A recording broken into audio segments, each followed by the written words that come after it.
Doctor Radha Mohan Das Agarwal का बड़ा हमला, ममता बनर्जी को दी मानसिक आराम की सलाह। भारतीय जनता पार्टी के राष्ट्रीय महामंत्री और राज्यसभा सांसद डॉक्टर राधा मोहन दास अग्रवाल आज अपने गृह जनपद गोरखपुर में पूरे फॉर्म में नजर आए। उन्होंने न केवल शहर के विकास के लिए लाखों की सौगात दी, बल्कि मीडिया से बातचीत में विपक्ष पर जमकर हमला बोला। बंगाल से लेकर उत्तर प्रदेश की राजनीति तक डॉक्टर अग्रवाल ने ममता बनर्जी और अखिलेश यादव को आड़े हाथों लिया। गोरखपुर के वार्ड नंबर 1 अभिषेक नगर कॉलोनी में विकास की नई इबारत लिखी गई। भाजपा के राष्ट्रीय महामंत्री डॉक्टर राधा मोहन दास अग्रवाल ने यहां 80.69 लाख रुपए की लागत से बनने वाली सीसी सड़क का शिलान्यास किया, लेकिन इस शिलान्यास कार्यक्रम की चर्चा केवल सड़क तक सीमित नहीं रही। शिलान्यास के बाद मीडिया से मुखातिब होते हुए डॉक्टर राधा मोहन दास ने पश्चिम बंगाल की राजनीति पर टीका प्रहार किया। उन्होंने बंगाल में हो रहे राजनीतिक बदलाव को ऐतिहासिक बताते हुए प्रधानमंत्री नरेंद्र मोदी और गृह मंत्री अमित शाह का आभार जताया। डॉक्टर अग्रवाल ने बंगाल की मुख्यमंत्री ममता बनर्जी पर सीधा हमला बोलते हुए कहा कि ममता बनर्जी को अब हार स्वीकार कर लेनी चाहिए और उन्हें मानसिक रूप से आराम लेना चाहिए।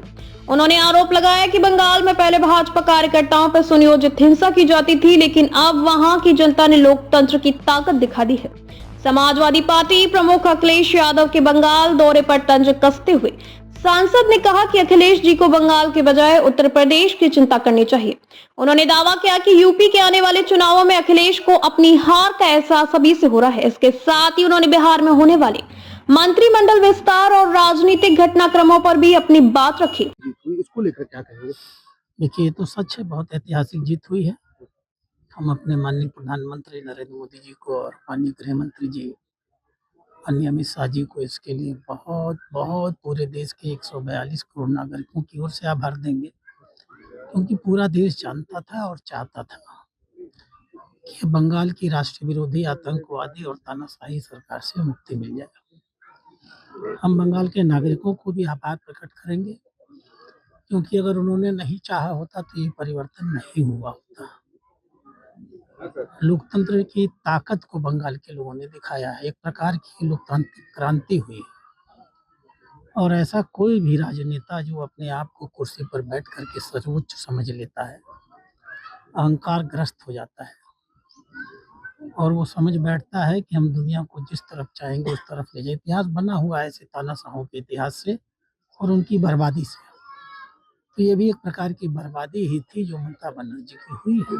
बंगाल में दीदी इस्तीफा नहीं दे रही हैं और आज अखिलेश यादव वहां पहुंचे थे। उन्होंने कहा है कि दीदी आप हारी नहीं है, आपकी जीत हुई है और भाजपा ने चुनाव लूटा। अब देखिए, मुझे तो दया आती है दीदी पर।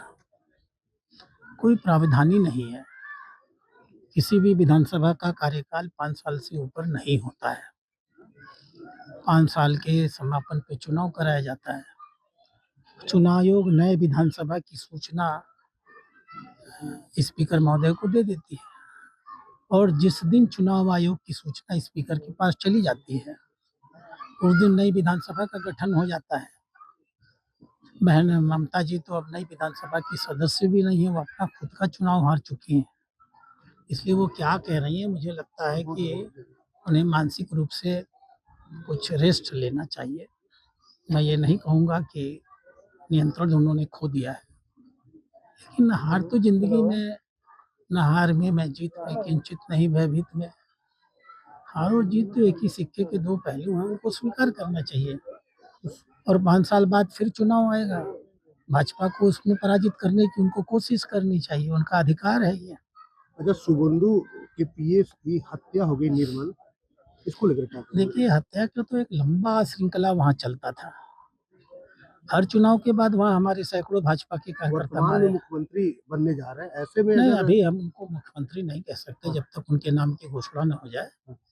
मैं राष्ट्रीय महामंत्री हूँ पार्टी का, लेकिन मुख्यमंत्री के भाई तो छोड़िए, एक भाजपा का सामान्य कार्यकर्ता भी हत्या हुआ है।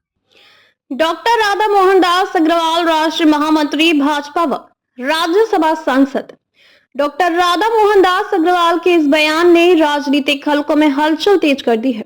अब देखना यह है कि उनके इस तीखे हमले पर विपक्षी खेमे से क्या प्रतिक्रिया आती है। गोरखपुर से अमर प्रभात के लिए ब्यूरो रिपोर्ट।